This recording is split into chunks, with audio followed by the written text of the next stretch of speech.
Christmas అంటే ఏమిటి? ఆ పండుగ రోజు ఏం జరిగింది? ఆ పండగ నుండి మనం ఏం నేర్చుకోవాలి?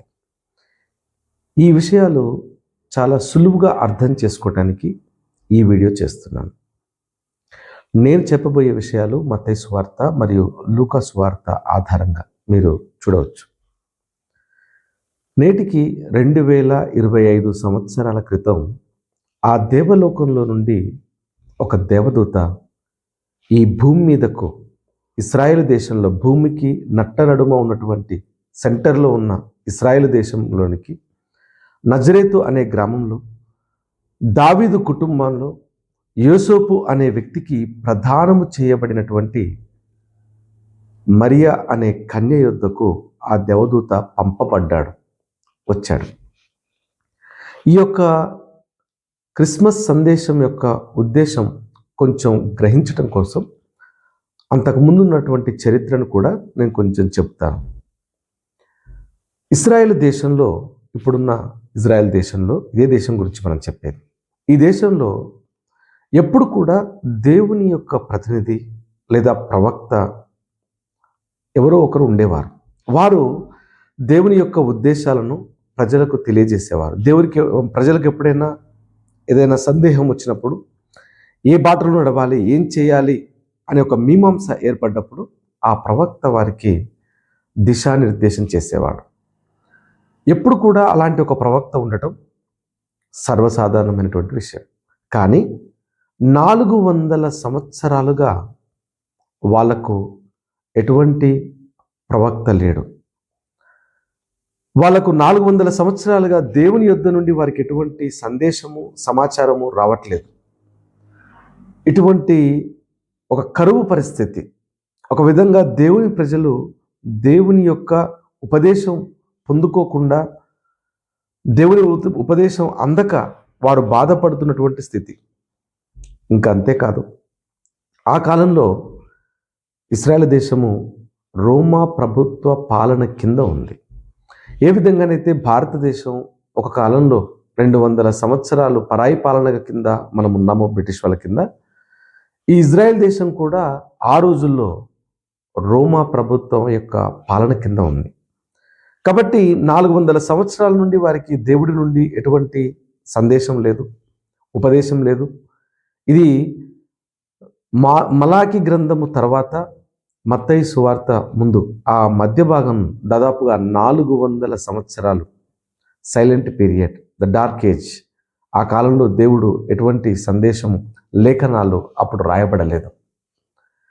ఇటువంటి ఎడారి వంటి, కరువు వంటి, దేవుని వాక్యము దొరికినటువంటి ఆ సమయంలో దేవదూత పంపబడ్డాడు. అది కూడా ఇశ్రాయేల్ దేశం రోమా ప్రభుత్వ పాలన క్రింద ఉన్నప్పుడు. ఈ పరిస్థితుల్లో దేవుని యొద్ద నుండి ఒక సందేశం వచ్చిందంటే ఇశ్రాయేల్ ప్రజలు చాలా సంతోషిస్తారు. ఎందుకంటే ఒకప్పుడు ఈజిప్ట్ దేశంలో కూడా వీళ్ళు బానిసలుగా ఉంటుంది. క్రీస్తుకు పూర్వము 1500 సంవత్సరాలకు ముందు ఆ పరిస్థితి ఉండే. అప్పుడు కూడా 400 సంవత్సరాలు అయిన తర్వాత దేవుడు ఒక ప్రవక్తను మోషేను లేపాడు, అతన్ని పంపించాడు. అతని ద్వారా ఆ దాసగృహంలో ఉన్న ఐగుప్తుల నుండి, ఈజిప్టు నుండి ఇప్పుడున్న ఇజ్రాయెల్ దేశానికి 6 లక్షల పైచిలుకు కాల్బలము ఆ రోజు ఈజిప్టు నుండి ఇజ్రాయెల్ దేశానికి రావటం జరిగింది. 400 సంవత్సరాల దాసగృహం తర్వాత ఇప్పుడు కూడా 400 సంవత్సరాలు వారికి ఎటువంటి సందేశము, ఎటువంటి ఇన్కమింగ్ కాల్స్ దేవుని దగ్గర నుండి లేవు. ఒక ప్రవక్త ఉండి వాళ్ళకు దేవుని వాక్కును వారికి చెప్పేవారు లేరు. ఈ సమయంలో దేవుని వాక్యం, దేవుని దూత ఈ భూమి మీదకి వచ్చాడు. సర్వసాధారణంగానైతే ఇశ్రాయేల్ ప్రజలు ఎగిరి సంతోషించి గంతులెత్తే సందర్భం. ఎందుకు?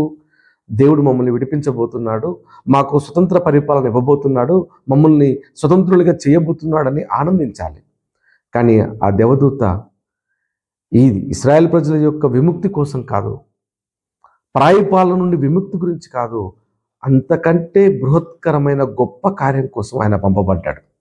వచ్చింది కూడా ఆనాడున్నటువంటి ఇశ్రాయేల్ యొక్క రాజు కానీ, లేకపోతే ప్రధాన యాజకుడి వద్దకు కానీ, అలా కాకుండా యోసేపుకు ప్రదానం చేయబడినటువంటి మరియమ్మ యొద్దకు ఆ దేవదూత పంపబడ్డాడు. ఇక్కడ మరొక విషయం చెప్తాను. దేవుడు ఎప్పుడైనా తన బిడ్డలతో, తన ప్రజలతో మాట్లాడాలనుకుంటే కొన్ని పద్ధతులను ఆయన పాటించేవాడు. ఆ విధంగా ఆయన మాట్లాడేవాడు. బాగా ప్రసిద్ధి, చాలా కీలకమైనటువంటిది బైబిల్ నుండి దేవుడు మాట్లాడుతుంటాడు. ఉదాహరణకు దేవుడు ప్రవక్తలను ప్రేరేపించగా పరిశుద్ధాత్మ ద్వారా వాళ్ళు దేవుడు చెప్పాలనుకున్న విషయాన్ని, దేవుని యొక్క సందేశాన్ని గ్రంథస్థం చేశారు. అలా గ్రంథస్థం చేయబడినటువంటి వచనాలే, వాక్కులే పరిశుద్ధ బైబిల్ గ్రంథం. 66 పుస్తకాల పరిశుద్ధ బైబిల్ గ్రంథం. దీనిని 15 నుండి 1600 సంవత్సరాల కాలంలో 40 మంది ప్రవక్తలు, కొన్ని దేశాలలో ఉన్న వాళ్ళు దీన్ని రాశారు. సో ఇది దేవుడు ప్రేరేపించి ఆ ప్రవక్తలను వాడుకొని తాను ఇచ్చినటువంటి సందేశం. కాబట్టి దేవుని మాటలు అక్కడ రాయబడినాయి, లిఖితం చేయబడ్డాయి, శాసనాలుగా చేయబడ్డాయి. మాటకు అదే రాయబడ్డదానికి, మాట కంటే కూడా రాయబడ్డదానికి ఎంతో ప్రాధాన్యత ఉంటుంది. అందుకోసమే నీ వాక్యమును నువ్వు గొప్ప చేసిదివని కీర్తనకారుడు అంటాడు. ఆయన మాట కంటే ఆయన వాక్యానికి ఎక్కువ గొప్ప చేశాడు. మనం కూడా వ్యవహారికంగా ఏదైనా వ్యాపారం చేస్తున్నాం అనుకోండి, ఒక అగ్రిమెంట్ చేసుకుంటే, ఎంఓయూ చేసుకుంటే, అప్పుడు దానికి ఉండే లీగాలిటీ వేరు, నోటి మాటతో చెప్పిన దానికి లీగాలిటీ వేరు. సో ఇక్కడ దేవుడే లీగాలిటీ చేశాడు అనమాట ఆయన ఉద్దేశాలు. కాబట్టి దేవుడు ఈ బైబిల్లో నుండి మాట్లాడతాడు. బైబిల్ చదువుతుంటే అందులో నుండి మాట్లాడతాడు. బైబిల్ని ధ్యానం చేస్తుంటే అందులో నుండి మాట్లాడతాడు. బైబిల్ వాక్యాన్ని బోధిస్తూ ఉంటే అందులో నుండి మాట్లాడతాడు. బైబిల్ వాక్యాన్ని తర్కిస్తూ ఉంటే, ఇతరులతో విచారణ చేస్తూ ఉంటే, ఆలోచిస్తూ ఉంటే దేవుడు తన విషయాన్ని, తన వాక్యాన్ని బైబిల్లో నుండి మాట్లాడతాడు. ఇదొక పద్ధతి. ఇది కాకుండా దేవుడు కళల రూపంలో, దర్శనాల రూపంలో మాట్లాడటం కూడా ఆనవాయితీ. యోసేపు యొద్దకు ఒక కళ వచ్చింది. ఆయన నిద్రలో ఉండగా ఆ కళ తనకు కనిపించింది. ఆ కళలో ఉన్నట్లుగా జరగబోతుంది అని. సూర్యచంద్ర నక్షత్రాలు, 12 నక్షత్రాలు, సూర్యచంద్రులు ఆయనకు నమస్కరించేట్లుగా కళ వచ్చింది. ఇది జరగబోతుంది అని దేవుడు బయలుపరిచాడు. అంటే దేవుడు తన ప్రజలతో మాట్లాడుకునే దానిలో కళలు కూడా చాలా ప్రసిద్ధమైనటువంటివి. కళలు, అదేవిధంగా దర్శనాలు. కళలేమో మనం పడుకున్నప్పుడు, నిద్రలో ఉన్నప్పుడు వచ్చేవి. దర్శనాలేమో మనం కళ్ళతో తెరిచి చూస్తుండగా ఆ చిత్రాలు కనబడితే దానిని దర్శనం అంటారు. ఇది ఒక పద్ధతి. ఇవి కాకుండా దేవుడు మెల్లనైన స్వరంతో ఏలియాతో మాట్లాడాడు. చల్లపూట ఆదాము అవ్వలతో మాట్లాడాడు.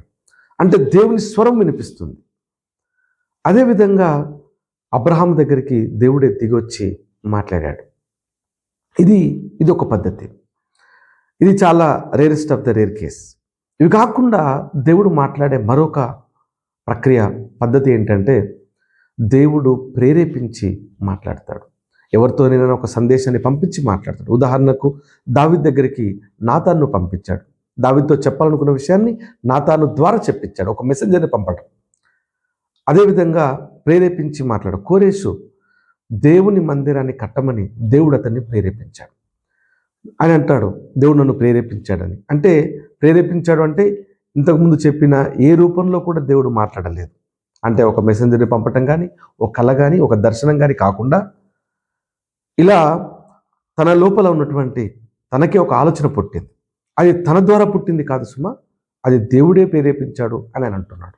దీనినే ఈ యొక్క దేవుడు మాట్లాడే పద్ధతులు మనకు గుర్తుండడం కోసం వ్యవహారికంగా ఈనాటి కాలంలో మనం చెప్పుకోవాలంటే ఈ విధంగా చెప్పచ్చు. దేవుడు బైబిల్ని రాపించిన విధానాన్ని ప్రాంప్ట్ చేస్తే, దేవుడు ప్రాంప్టింగ్ చేస్తుంటే ప్రవక్తలు రాశారు. అదేవిధంగా దేవుని స్వరాన్ని వినపడటము, దీన్ని ఆడియో మెసేజ్తో పోల్చవచ్చు. దేవుడు తమ దగ్గరికి వచ్చి ఆ దర్శనాన్ని చూసినట్లయితే, దర్శనం కానీ కళ కానీ, ఇది వీడియో మెసేజ్తో పోల్చవచ్చు. దేవుని దగ్గర నుండి వచ్చిన ఒక వీడియో మెసేజ్ లాంటిది. అదేవిధంగా ఈ ప్రేరేపించి చెప్పేదాన్ని, దీన్ని 6th సెన్స్ అని మనం చెప్పవచ్చు.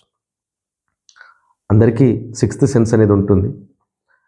కొన్ని సందర్భాల్లో కొన్ని ఆలోచనలు మనకు సిక్స్త్ సెన్స్ నుండి వస్తాయి. అంటే దేవుడు మీ అందరితో కూడా మాట్లాడుతున్నాడు సిక్స్త్ సెన్స్ ద్వారా. దేవుడు మనుషులతో మాట్లాడేటువంటి ఒక ఛానలే సిక్స్త్ సెన్స్. దేవుడు ఆ విధంగా కోరిస్తో మాట్లాడాడు, నీతో మాతో అందరితో కూడా మాట్లాడుతున్నాడు. చాలా సందర్భాలలో ఈ మధ్య బాగా ట్రోల్స్ గురి అవుతూ ఉంటాయి కొన్ని వీడియోలు, దేవుడు నాతో ఇలా మాట్లాడాడు అని చెబితే. కానీ ఇది సాధారణమైనటువంటి ఒక విషయమే, ఒక ప్రక్రియనే. దేవుడు ఎలా మాట్లాడాడు అంటే సిక్స్త్ సెన్స్ నుండి ఒక ఆలోచన పుట్టించి అది ఆయన కలిగజేసి మాట్లాడడం అనేది. మీతో కూడా మాట్లాడుతూ ఉంటాడు. మీరు గమనిస్తున్నారో గమనించట్లేరు.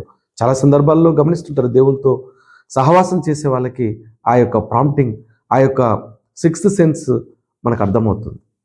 అయితే అసాధారణ పరిస్థితుల్లో ఈ యొక్క ప్రక్రియలు కాకుండా దేవుని దగ్గర నుండే ఒక దేవదూత రావడం అనేది చాలా rarest of the rare case. ఇది ఎలా ఉంటుందంటే, ఒక ఉదాహరణ మనం చెప్పుకోవాలంటే, ఏదో ఒక చిన్న పని ఉందనుకుందాం. ఒక కంపెనీలో ఒక ఉద్యోగం కావాలి తన బంధువుకు, స్నేహితుడికు. ప్రధానమంత్రి అంతటి వాడు వాళ్ళ బంధువుకి, వాళ్ళ బ్రదర్కో సిస్టర్కో ఉద్యోగం కావాలని ఒక వ్యక్తికి చెప్పాలనుకోండి. తను జస్ట్ ఫోన్ చేసి చెప్పినా, కబురు చెప్పి పంపించినా, వాస్తవంగా వీళ్ళు చెప్పుకుంటే సరిపోతుంది. నేను ప్రధానమంత్రి వాళ్ళ నరేంద్ర మోడీ వాళ్ళ కజిన్ని, నేను ప్రధానమంత్రి గారి కజిన్ అని చెప్పుకుంటే ఆటోమేటిక్గా జాబ్ ఇస్తారు. ఒకవేళ అవసరమైతే ప్రధానమంత్రి గారి జోక్యం చేసుకుని ఒక ఫోను, ఒక మెసేజ్, ఒక వాట్సాప్ చేసినా వాళ్ళు తప్పకుండా ఇస్తారు. కానీ ఒకవేళ ఆ యొక్క ఉద్యోగం చాలా తప్పనిసరి, చాలా ఇంపార్టెంట్ అయితే, ఇది తప్పనిసరి మిస్ కావద్దు అనుకుంటే ఏం జరుగుతుందంటే, ప్రధానమంత్రి గారి యొక్క సెక్రటరీ అక్కడికి వస్తే ఎంత ప్రియారిటీ ఉంటుంది, ఎంత సీరియస్నెస్ ఉంటుంది, ఎంత ఆవశ్యకమైతే సెక్రటరీ వచ్చుంటాడు అని అర్థం చేసుకొని ఆ ఉద్యోగం కోసం వాళ్ళు ఇవ్వడం జరుగుతుంది. అంటే ఒక ప్రధానమంత్రి సెక్రటరీ వచ్చాడంటే దాని యొక్క తీవ్రత మనకు అర్థమవుతుంది కదా. అలాగే దేవుడు మాట్లాడే విధానాలు అవన్నీ పక్కకు పెట్టి దేవుని దగ్గర నుండి, ఈ విశ్వ సామ్రాజ్యము, ఈ విశ్వ రాజధాని నుండి, దేవుని ఆఫీస్ నుండి ఒక మెసెంజర్, ఒక సందేశహరుడు అక్కడ నుండి వస్తే ఆ విషయం ఇంకెంత ప్రాముఖ్యమైనదై ఉంటుందో ఆలోచన చేయండి. ఇంతకు ఆ దేవదూత తీసుకొచ్చినటువంటి అంత ప్రాముఖ్యమైన సందేశం ఏమై ఉంటుంది? ఏం తీసుకొచ్చాడు ఆ దేవదూత? ఇది మనం చూద్దాం. ఆ దేవదూత తీసుకొచ్చినటువంటి సందేశం మరియమ్మతో అంటాడు, అమ్మా నువ్వు గర్భవతి అవుతావు. ఇవి ఒక అసాధారణమైనటువంటి విషయాలు. అసాధారణంగా రీతిగా దేవుని దగ్గర నుండి సందేశం వచ్చింది. ఆ తీసుకొచ్చిన సందేశం కూడా చాలా అసాధారణమైనది. ఏంటంటే, నువ్వు గర్భవతి అవుతావు, కన్యకవు, నువ్వు గర్భవతి అవుతావు. ఆమె అన్నది అప్పటికి, ఇది ఎలాగో జరుగును, నేను ఇంకా నాకు పెళ్ళి కాలేదు, నాకు ఏ పురుషుడు నాకు తెలీదు, అలాంటప్పుడు నాకు ఇది ఎలాగో జరుగును అని. చాలామంది ఇంటర్నెట్లో అక్కడ ఇక్కడ కూడా ప్రశ్నలు వేస్తుంటారు, ఇది ఎలా సాధ్యము, ఇది ఎలా సాధ్యమవుతుంది అని. వాస్తవమే, ఇది సాధ్యం కాదు, ఇది అసాధ్యం, ఇది ఎప్పటికీ జరగదు. ఉదాహరణకు మన దగ్గరే ఒక సంతాన సాఫల్య కేంద్రం ఉన్నదనుకుందాం. వెళ్ళండి అక్కడికి. అనేక సంతాన సాఫల్య కేంద్రాలు ఉన్నాయి. మీరు అక్కడ తీసుకెళ్ళి ఏదైనా జంటను తీసుకెళ్ళి వీళ్ళకు సంతానం కలగట్లేదు అన్నాం అనుకోండి, వాళ్ళు అన్నీ పరీక్షించి, ఆ స్త్రీ పురుషులను పరీక్షించి, పురుషుడి యొక్క స్పెర్మ్ కౌంట్ని, స్త్రీ యొక్క అండాన్ని సరైన ఆరోగ్య దశలో ఉన్నాయా లేవా, ప్రతి నెల క్రమంగా అండం విడుదలవుతుందా లేదా వాళ్ళు పరీక్షించి చూసి, సాధారణ ప్రక్రియలోనే వారు తల్లిదండ్రులయ్యే అవకాశం ఉంటే టాబ్లెట్స్ రూపంలోనూ ఏ విధంగా చేస్తారో, ఒకవేళ అలా కాని పక్షంలో ఇంకేదైనా అవంతరాలు ఉంటే ఆ యొక్క అండంను, ఈ యొక్క స్పెర్మ్ని రెండింటిని ఫలదీకరింపచేసి అండాశయంలో ప్రవేశింపబెడతారు. ఇది ఒక IVF ప్రక్రియ. ఈ విధంగా చేస్తారు. ఒకవేళ ఈ ప్రపంచంలోనే ద బెస్ట్ IVF సెంటర్కి మనం వెళ్ళి 2 జంటలను తీసుకెళ్ళి వీళ్లకు సంతానాన్ని కలగచేయండి అని చెప్పి, వీళ్ళకు ఈ యొక్క అండము లేకుండా, లేకపోతే ఆ స్పెర్మ్ లేకుండా మీరు తల్లి చేయమంటే ఎంత పెద్ద IVF కేంద్రమైనా వాళ్ళు చెయ్యలేరు, చెయ్యజాలరు. ఇది అసాధ్యము. మనుషులకి ఇది అసాధ్యము. ఎందుకంటే బేసిక్ ఎలిమెంట్స్ లేకుండా చేయటం కష్టం, అసాధ్యం. కానీ దేవుడు అనగానే సర్వసాధారణంగా ప్రపంచమంతా అన్ని మతాలు అంగీకరించే ఒక నిర్వచనం ఉంది. దేవుడు అంటే ఎవరంటే ఆయన సర్వశక్తిమంతుడు, సర్వజ్ఞాని, సర్వవ్యాపి. ఆయనకు జ్ఞానం లేదనుకోండి, A+B² అంటే ఏంటి అంటే ఆయనకు తెలియదు అనుకోండి, అప్పుడు ఆయన దేవుడు అవ్వడు. ఎందుకంటే ఆయనకు జ్ఞానం లేదు. మనుషులకున్న జ్ఞానమే లేదంటే ఇక మనుషులకు తెలియని విషయాల జ్ఞానం ఏముంటుంది? కాబట్టి సర్వజ్ఞాని కానివాడు దేవుడుగా ఉండడానికి అనర్హుడు. దేవుడు అంటేనే ఆయన సర్వజ్ఞాని. అంతేకాదు, దేవుడు అంటేనే ఆయన సర్వశక్తిమంతుడు, ఏదైనా చేయన సామర్థ్యం ఉన్నవాడు, విశ్వంలో అన్నిటికంటే శక్తి కలిగిన వాడు, ఆయన శక్తిని మించి ఎదిరించే శక్తి ఏది లేనివాడు. అటువంటి శక్తివంతుడు, సర్వశక్తివంతుడు ఆయన శక్తి ముందు అన్ని దిగదిడుతాయి. అలాంటి వాడే దేవుడు అవుతాడు. అదేవిధంగా సర్వవ్యాపి అయిన వాడే దేవుడు అవుతాడు. ఈ యొక్క లక్షణాలను మనం గుర్తుంచుకోవాలి దేవుడు అంటే. కాబట్టి ఇక్కడ మరియమ్మతో అనేది ఏమంటున్నాడు అంటే, దేవదూత సర్వోన్నతుని శక్తి నిన్ను కమ్ముకొనును, పరిశుద్ధాత్మ నీ మీదకి వస్తాడు, సర్వోన్నతుని శక్తి నిన్ను కమ్ముకుంటుంది, కాబట్టి నువ్వు గర్భవతి అవుతావు. అదేవిధంగా బైబిల్లో నుండి మనం దేవుని గురించి తెలుసుకోవాల్సిన 2 ప్రాముఖ్యమైన విషయాలు ఈ సందర్భంలో మనం తెలుసుకోవాలి, అవి గ్రహించాలి. ఏంటి? వాస్తవానికి దేవుని గురించి అనేక మంది ప్రవక్తలు లేదా చాలామంది భక్తులు ఆయన గురించి తపస్సు చేసి ఆలోచన చేసి బాగా దేవుని వర్ణిస్తూ కీర్తిస్తూ ఆయన గొప్పదనాన్ని కీర్తిస్తూ చాలా గ్రంథాలు రాశారు. అవన్నీ గొప్పవే, సంతోషం. కానీ దేవుడే తన గురించి చెప్పిన గ్రంథమే ఈ పరిశుద్ధ బైబిల్ గ్రంథం. కాబట్టి ఆ పరిశుద్ధ బైబిల్ గ్రంథం ఏం చెప్తుందంటే దేవుని గురించి 2 విషయాలు చెబుతుంది. మొట్టమొదటిది, ఆయన శూన్యములో నుండి సమస్తము కలగచేసినవాడు. శూన్యంలో నుండి ఏమి లేదు, లేని దాంట్లో నుండి సమస్తము చేశాడు. ఆ దేవుడు బైబిల్ చెప్తున్న పరిచయం చేస్తున్న దేవుడు లక్షణాలు ఏంటంటే ఆయన శూన్యంలో నుండి సమస్తము చేయగలడు. అంతేకాదు, అలాగే చేశాడు. ఈ సృష్టిని అంతా చేసేటప్పుడు, ఈ భూమిని, ఆకాశాన్ని, నక్షత్రాలు ఇవన్నీ చేసేటప్పుడు ఒక పదార్థంలో నుండి చేయలే. ఆయన కలుగును గాక అంటే ఏమీ లేని దశలో నుండి, శూన్యంలో నుండి ఇవన్నీ కలిగాయి. రెండోది, లేని వాటిని ఉన్నట్లుగా పిలిచేవాడు. ఇప్పుడు లేవు, అక్కడ లేవు, ఎక్కడ లేవు, లేని దాన్ని దేవుడు పిలిస్తే వస్తుంది. ఇప్పుడు ఓ పుస్తకం ఉంది ఇక్కడ, ఈ పుస్తకాన్ని ఇది వచ్చును గాక అని నేను అన్నాను అనుకోండి, అది రాదు, రాదు. ఈ పుస్తకమే లేదు అనుకోండి, దేవుడు పిలిస్తే లేకున్నా ఆ పుస్తకం వస్తుంది. అంటే దేవుని యొక్క మాటకు ఆ శక్తి ఉంది. దేవుని మాటకు సృష్టి చేసే సృజనాశక్తి ఉంది.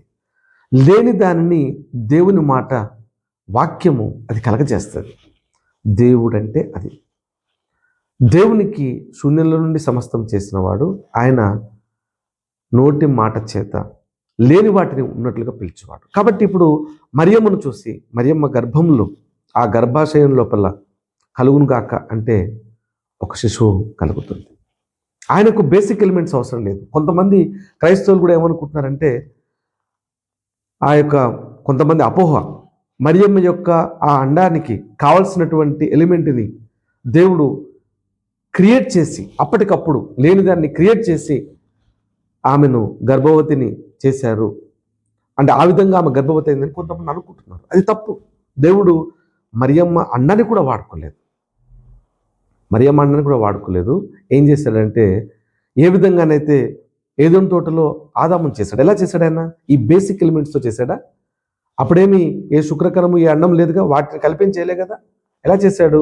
ఒక మట్టి ముద్దను చేసి ఆయన ఊదగానే ఆ మట్టి ముద్ద మనిషి బొమ్మలాగా, మనిషిలాగా లేచి నిలబడ్డాడు, మనిషి అయి కూర్చున్నాడు.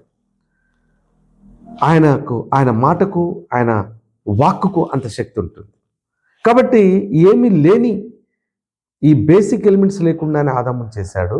ఇప్పుడు మరియమ్మ గర్భంలో కూడా ఈ బేసిక్ ఎలిమెంట్స్ ఏవి లేకుండానే ఈయనను చేశాడు. అందుకోసమే ఈయన పేరు కూడా, ఈ శిశువు పేరుకు అనగా అనేక పేర్లు ఉన్నాయి యేసుక్రీస్తు ప్రభువుకి. అందులో ఒకటి కడపటి ఆదాము. ఆయన మొదటి ఆదాము, ఈయన కడపటి ఆదాము.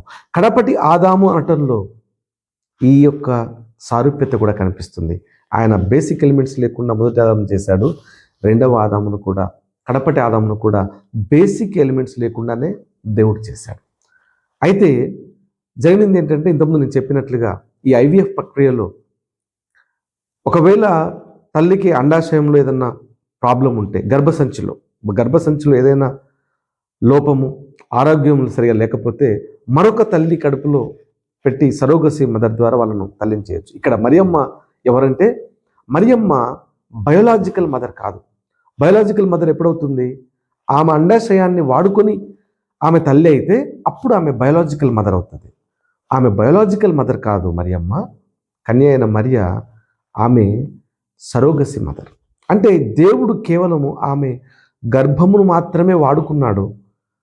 ఏ విధంగా అయితే శూన్యంలో నుండి సమస్తము చేసిన దేవుడు, కలుగునుగా కంటే ఆకాశ నక్షత్రాలను కలగజేసిన దేవుడు ఆమె యొక్క గర్భంలో నూతన పిండాన్ని కలగజేశాడు. ఇది ఒక అసాధారణ ప్రక్రియ. ఇంతకుముందు ఎప్పుడు ఎక్కడ జరగనిది, ఎప్పుడు జరగబోనిది కూడా దేవుడు ఇక్కడ చేశాడు. ఇక రెండవ అసాధారణమైనది ఏంటంటే, దీనికంటే ఇంకా అసాధారణమైన విషయం అదేంటంటే, పుట్టబో కుమారుడు సర్వోన్నతుడైన దేవుని కుమారుడు అనబడతాడు. అంటే దేవుడే మానవ అవతారంగా వస్తాడు. ఇంతకుముందు మనం చెప్పుకున్నట్లుగా దేవుడు అంటే ఎవరు? ఆయన సర్వవ్యాపి. ఈ విశ్వము ఈ యొక్క అంచు నుండి మరొక అంచుకు మనం వెళ్ళడానికి ఎప్పటికీ సాధ్యం అవ్వదు. ఒకవేళ కాంతి సంవత్సరంతో సమానంగా మనం ప్రయాణం చేసినా కూడా కొన్ని కోట్ల బిలియన్ సంవత్సరాలు పడుతుంది. అయినా కూడా మనం ఆ అవతల అంచుకు మనం చేరము. ఎందుకంటే విశ్వము మనం ప్రయాణం చేసే కాంతి వేగం కంటే ఎక్కువగా అది వ్యాప్తి చెందుతుంది, విస్తరిస్తూ ఉంది. కాబట్టి ఇంత పెద్ద విశ్వం ఎక్కడుందయ్యా అంటే, ఈ విశ్వమంతా దేవునిలోనే ఉంది. అంటే దేవుడు ఈ విశ్వము కన్నా ఇంకా పెద్దవాడు. మరి అంత పెద్ద దేవుడు ఇప్పుడు ఒక నలుసులాగా మరియమ్మ గర్భంలోనికి ఆయన రాబోతున్నాడు. ఇది ఇంకా అసాధ్యం. వాస్తవంగా కన్య గర్భవతి కావడం పెద్ద అసాధ్యమేం కాదు. దేవుడు తలుచుకుంటే మనుషులకు అసాధ్యం, కానీ దేవుడికి అది సాధ్యం. ఆయనకు ఒక చిన్న మాటతో సమానం ఆయన చేయాలనుకుంటే. కానీ దేవుడే మానవుడిగా దిగి రావటం అనేది అది ఇంతకుముందు ఎప్పుడు జరగని, అది ఊహించలేనటువంటి చాలా చాలా గంభీరమైనటువంటి, అసాధ్యాలకే అసాధ్యమైనటువంటి కార్యం. కానీ దేవుడు ఇది చేశాడు. అంటే క్రిస్మస్ అంటే ఏంటంటే, రెండు అసాధారణ క్రియలు జరిగిన, అసాధారణ సంఘటనలు జరిగినటువంటి ఒక అసాధారణ పండుగే క్రిస్మస్. ఇంతకు క్రిస్మస్ వలన ఏం జరిగింది? ఎందుకు అంత అసాధారణ సంఘటనలు జరిగాయి? దాని నుండి మనం ఏం నేర్చుకోవాలి? ఇంతకుముందు నేను చెప్పినట్లుగా ఇశ్రాయేల్ దేశము రోమా ప్రభుత్వ పాలన కింద ఉంది. వాళ్ళందరూ స్వతంత్రం కోసం చూస్తున్నారు. మరి ఇప్పుడు యేసుక్రీస్తు ప్రభు దేవుడు మానవ అవతారంతో వచ్చినప్పుడు వీళ్ళకి జరిగినటువంటి ప్రయోజనం ఏంటో ఆ దేవదూత చెప్పాడు. ఏమన్నాడంటే, ఆయన తన ప్రజలను వారి పాపముల నుండి విడిపించును కనుక ఆయనకు యేసు అనే పేరు పెడతారు. ఇన్ఫ్యాక్ట్ ఏంటంటే, ఈ వచనాలను ఆయన ఎక్కడి నుండి కోట్ చేశాడు? కన్యక గర్భవతి కుమారునికి అంటుందని ఇంతకుముందు నేను చెప్పినట్లుగా యెషయా గ్రంథము 7వ అధ్యాయం నుండి ఆ దేవదూత కోట్ చేసింది. ఇంతకుముందు చెప్పినట్లుగా దేవుడు ఎలా మాట్లాడతాడంటే, దైవ గ్రంథంలో నుండే మాట్లాడతాడు. మరియమ్మతో మాట్లాడినటువంటి ఆ సన్నివేశం, ఆ సందర్భం, కన్యక గర్భవతి కుమారునికి అంటుందనే వచనం క్రీస్తుకు పూర్వము, ఆయన పుట్టడానికి ముందే, అవతరించడానికి ముందే 700 సంవత్సరాలకు ముందు యెషయా అనే ప్రవక్త ద్వారా దేవుడు ప్రాంప్ట్ చేస్తే ఆయన రాశాడు, లిఖితం చేశాడు, కన్యక గర్భవతి అవుతుందని. 500 సంవత్సరాలకు పూర్వం, క్రీస్తుకు పూర్వం 500 సంవత్సరాలకు పూర్వం మరొక ప్రవక్త చెప్పాడు, ఆయన ఈ యొక్క బెత్లెహేము అనే నగరంలో పుడతాడు అని. ఈ విధంగా ఆయన గురించి అనేక విషయాలు బైబిల్లో రాయబడ్డవే, అవి జరుగుతూ వస్తున్నాయి. బైబిల్ అనేది అది ఆకాశము భూమి గతిస్తాయి, కానీ ఆయన మాటల్లో ఒక పొల్లు కానీ ఒక సున్నా కానీ తప్పిపోదు. బైబిలు జరిగిపోయిన చరిత్రను, జరగనున్న చరిత్రను గ్రంథస్థం చేసింది. దేవుని యొక్క మనసు, దేవుని యొక్క వ్యక్తిత్వం, దేవుని యొక్క ఉద్దేశాలు, దేవుడు చేస్తున్న పనులను బైబిల్ గ్రంథస్థం చేసింది. పిల్లారా, అయితే యేసుక్రీస్తు ప్రభు ఈ భూమి మీదకి వచ్చాడు. దీనిలో నుండి దానివలన మనం నేర్చుకోవాల్సిన అవసరం ఏంటి? ఇక్కడ నుండి దేవుడు మనకు చెప్తున్నటువంటి సందేశం ఏంటి? మనం ఏం తెలుసుకోవాలి? దేవుడు మానవ అవతారం ఎత్తడానికి గల కారణం, ఇంతకుముందు నేను చెప్పినట్లుగా, దేవునికి ఒక లక్షణం ఉంది, ఒక ప్రాముఖ్యమైన లక్షణం. దీన్ని మనం తెలుసుకోవాలి. నిర్గమకాండము 23వ అధ్యాయము 7వ వచనంలో ఏమున్నదంటే, దుష్టుణ్ణి దేవుడు నిర్దోషి అని ఎంచడు. దేవుడు తన స్వభావానికి విరుద్ధంగా ఏది చేయడు. ఇది అసాధ్యం. ఇప్పుడు ఒక ఉప్పు ఉన్నదనుకోండి, ఉప్పు మన నోట్లో వేసుకుంటే అది ఉప్పగా మనకు ఉండాలి, ఉంటేనే అది ఉప్పు అవుతుంది. అది కనుక తీయగా ఉన్నదనుకోండి, ఆ పదార్థం ఉప్పు కాదు. దాని గుణము, ఉప్పు యొక్క గుణము ఉప్పతనం ఇవ్వటం. సో ఆ గుణాన్ని అది కోల్పోతే అది ఉప్పే కాదు. ప్రతి పదార్థానికి ఒక గుణం ఉంటుంది, ఆ స్వభావానికి వ్యతిరేకంగా అది ఉండదు. దేవుడికి ఒక స్వభావం ఉంది, ఆయన కొన్ని గుణగణాలు ఉన్నాయి. ఆయన తన స్వభావానికి విరుద్ధంగా ఏది చేయడు. ఆయన ఒక పని చేయడు, అదేంటంటే దుష్టుడిని వాడు నిర్దోషి అని ఆయన ఎంచడు. ఇది అసాధ్యం. ఇంతకుముందు చెప్పినట్లుగా దేవదూత చెప్పింది ఏంటంటే, ఆయన తన ప్రజలను వారి పాపం నుండి ఆయన విడిపించును, కనుక ఆయనకు యేసు అనే పేరు పెడతారు. అంటే ఏంటి? దుష్టుడు, ఈ యొక్క పాపము, ఆదాము సంతానం, మనం ఎవరైనా ఈ భూమి మీద ఉన్న ప్రతి ఒక్కరూ, ఏ దేశంలో ఉన్నా, ఏ ప్రాంతంలో ఉన్నా, ఏ భాష మాట్లాడుతున్నా, అందరూ ఈ ఆదాము అవల కుటుంబమే. ఇది సైన్స్ కూడా నిర్ధారించింది, ప్రూవ్ చేసింది. మానవులందరూ కూడా ఒక తల్లిలో నుండే వచ్చారు. ఆ మొట్టమొదటి తల్లి పేరు హవ్వ, ఆ తల్లి భర్త పేరే ఆదాం. ఆయనలో నుండే మనం అందరం వచ్చాం. కాబట్టి మనం అందరము ఆయన కుటుంబం. అయితే వాళ్ళు చేశారు ఒక పొరపాటు, వాళ్ళు ఒక తప్పు చేశారు, వాళ్ళు దుష్టులయ్యారు, పాపులయ్యారు. వారి సంతానంగా భూమి మీద ఉన్న ప్రతి ఒక్కరు కూడా పాపములో బంధింపబడి ఉన్నారు. ఇంతకుముందు రోమా ప్రభుత్వ పాలన కన్నా కూడా భయంకరమైనటువంటి పరిస్థితి ఈ యొక్క పాప బంధకం. దీని ద్వారా మరణం తర్వాత నరకము అనే శిక్ష ఉంది. దేవుడు ఏం చేయొచ్చు? దేవుడికి ఉన్న ఆప్షన్ ఏంటంటే, ఒకవేళ దేవుడు చేయాలనుకుంటే వీళ్ళందరినీ తీసేసి ఇంకో కొత్త ఆదాము చేసి కొత్త భూమి, కొత్త ఆకాశం ఆయన చేయొచ్చు. అదొక ఆప్షన్ ఉంది. కానీ ఆయన అలా చేయదలుచుకోలేదు. దానికి అనేక కారణాలు ఉన్నాయి, అవన్నీ అందులోకి మనం వెళ్ళట్లేము. కానీ దేవుడు ఏమనుకున్నాడంటే, వీళ్ళను బాగు చేద్దాం అనుకున్నాడు. వీళ్ళు దుష్టులే, వీళ్ళు పాపం చేశారు, వీరు ఆజ్ఞను అతిక్రమించారు, వీరు మరణానికి పాత్రులు, మరణించారు, నరకానికి పోవాల్సిన వాళ్ళే. అయినా దేవుడు వీళ్ళని రక్షించాలి అని ఈ భూమికి వచ్చాడు. ఎలా రక్షిస్తాడు? దానికే ఈ దోషానికి పరిహారం ఏదైతే ఉందో తాను చెల్లిద్దామనుకున్నాడు. ఈ క్రిస్మస్ రోజు జరిగింది ఏంటంటే, ఆ దోష పరిహారానికే ఆ ఆకాశ మహాకాశాలు పట్టజాలిన దేవుడు మరియమ్మ గర్భంలోనికి ఆయన వచ్చాడు. ఆ దోష పరిహారం ఏంటి? ఈ దోషాన్ని కొట్టివేయడానికి మామూలుగా మన దేశంలోనూ ఆ మాటకు వస్తే ప్రాచీన మతాలన్నిటిలోనూ దేవుడు అని వాళ్ళు అనుకునే వాళ్ళ దగ్గరికి వెళ్ళినప్పుడు ఒక పని చేసేవాళ్ళు. వారు ఏంటంటే, ఏదైనా ఒక మేకను కానీ, ఒక ఎద్దును కానీ, ఏదైనా గొర్రెను కానీ ఒక కోడిని కానీ వాళ్ళు బలి ఇచ్చి, మా యొక్క ఈ నిర్దోషమైన రక్తంను నువ్వు స్వీకరించి మా తప్పులను క్షమించు అని వారు దేవుని దగ్గరికి వెళ్ళేటప్పుడు ఈ బలిని చేసేవారు. ఇప్పటికి కూడా చాలా ప్రాంతాల్లో ఈ జంతువులను బలి ఇవ్వటం అనేది మనకు కనిపిస్తుంది. ఇంకా చెప్పాలంటే కొన్ని ప్రాంతాల్లో అప్పుడప్పుడు పేపర్లో, కర్ణాటకలో కూడా వచ్చింది, మనిషిని కూడా బలిచ్చారు.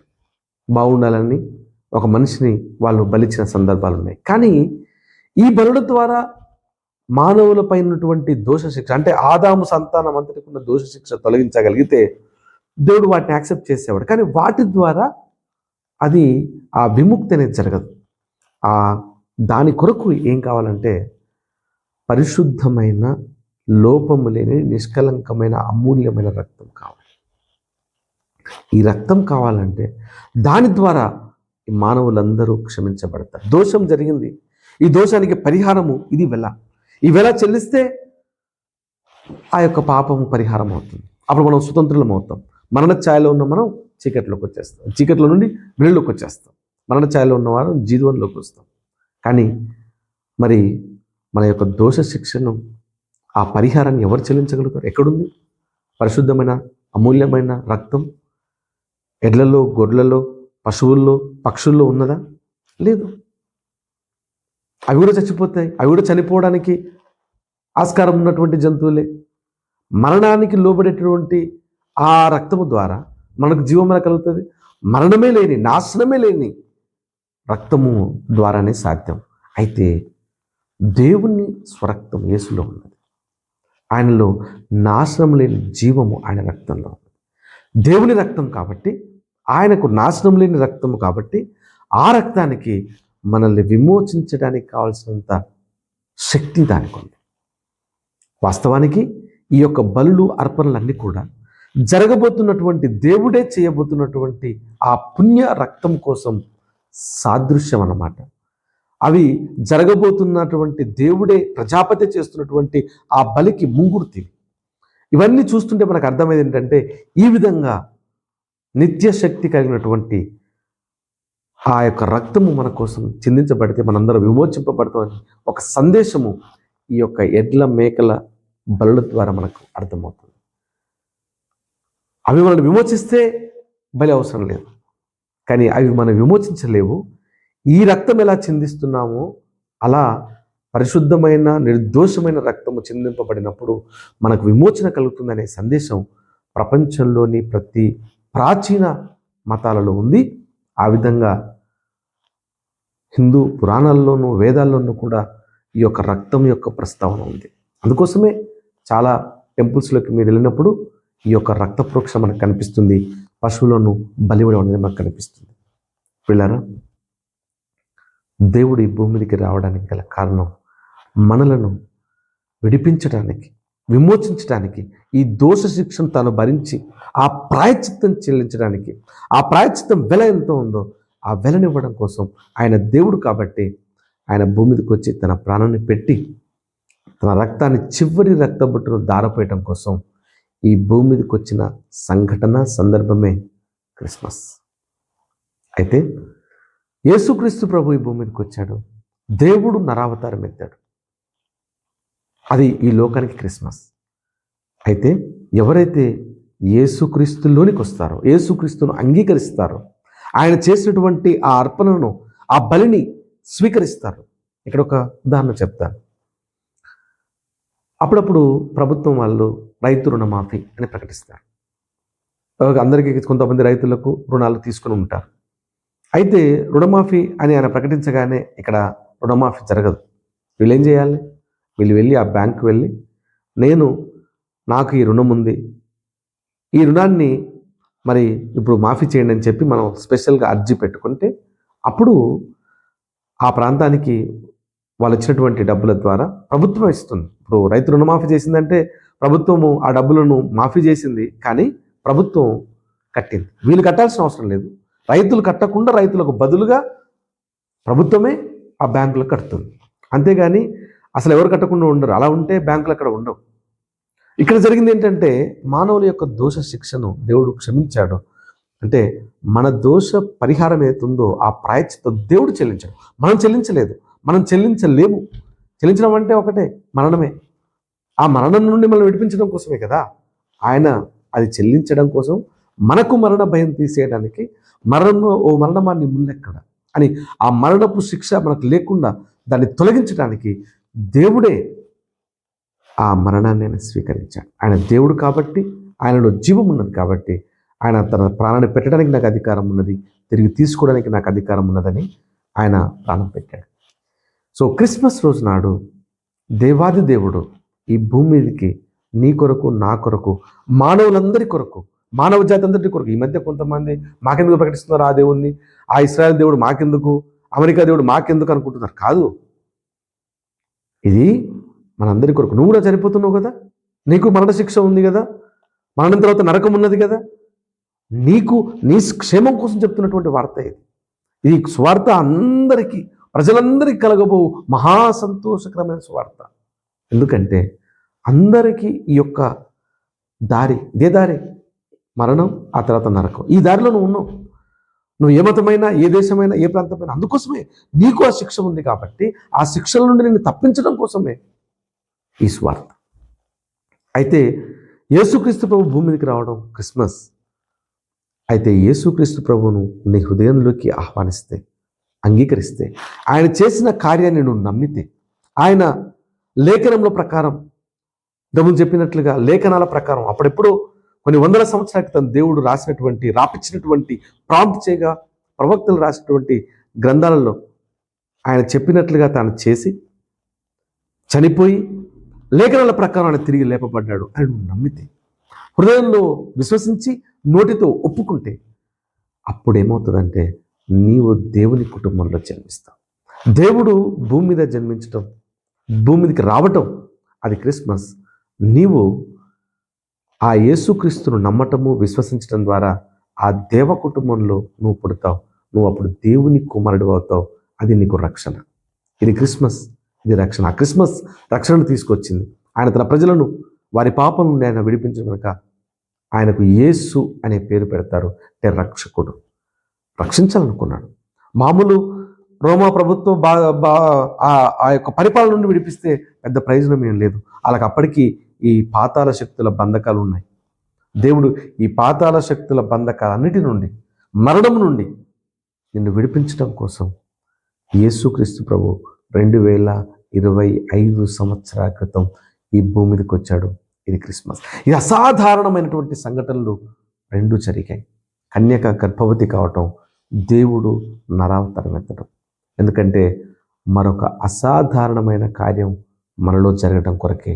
ఏంటది? మనము దేవుని పిల్లలం అవటం, మనము పరలోకానికి వారసులం కావటం. అంతేకాదు, మరో మాట చెప్తాను, దేవుడు మనల్ని అసాధారణ వ్యక్తులుగా కూడా చేస్తాడు. ఎస్, ఒక 2 సందర్భాలు చెప్తాను, 2 విషయాలు చెప్తాను. ఒక చెప్పులు కుట్టుకునే వ్యక్తి ఈ భారతదేశానికి modern architecture of modern India, ఆయన డాక్టర్ విలియం కేరీ. ఎవరైనా పెద్ద పండితుడా, పెద్ద చెప్పులు, పెద్ద బిలియనీరా? ఏవి కావు. ఒక చెప్పులు కుట్టుకోవడం కోసం ఇండియాకి వచ్చాడు.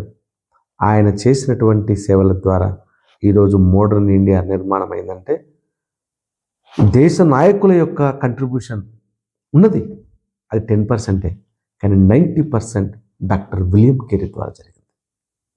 ఎమీ కార్మైకెల్ ఒక సాధారణమైనటువంటి ఒక స్త్రీ తమిళనాడులోని తిరునల్వేలి అనే ప్రాంతానికి వచ్చింది. దేవదాసి వ్యవస్థను రూపుమాపడానికి ఆమె కృషి చేసింది. అనేక మందిని ఆ యొక్క దేవదాసి వ్యవస్థలోకి చిక్కుకుపోయిన వారిని విడిపించింది. అనేక మందిని పోకుండా కాపాడింది. ప్రజల్లో మార్పు తీసుకొచ్చే ప్రయత్నం చేసింది. చివరిగా దేవదాసి వ్యవస్థను బ్రిటిష్ ప్రభుత్వం రద్దు చేసేదాకా ఆమె పోరాడింది. ఎవరామె? సాధారణమైన గృహిణి, ఒక మహిళ. ఇంత సాధించిందంటే దేవుని చేతుల్లో పడితే ఆయన అసాధారణలను సాధ్యం చేసే దేవుడు. ఒక అసాధారణమైనటువంటి కార్యాలు దేవుడు చేశాడు. దేవుడు మనుషులతో చేపించాడు. సో ఈ క్రిస్మస్ మనందరి జీవితాలలో అసాధ్యాలను చేయాలని, మిమ్మల్ని అందరినీ అసాధారణ వ్యక్తులుగా చేయాలని, మీరందరూ ఏ ఉద్దేశం కోసమైతే యేసుక్రీస్తు ప్రభు ఈ భూమి మీదకి వచ్చాడో ఆ ఉద్దేశం మనలో నెరవేరాలని, దేవుని కుటుంబంలో మీరందరూ రక్షణ తీసుకోవాలని, జన్మించాలని, ఆ పరలోక పౌరసత్వం తీసుకోవాలని ఈ క్రిస్మస్ శుభాకాంక్షలు మీ అందరికీ కలగాలని నేను మనస్ఫూర్తిగా కోరుకుంటున్నాను. Wish you happy Christmas.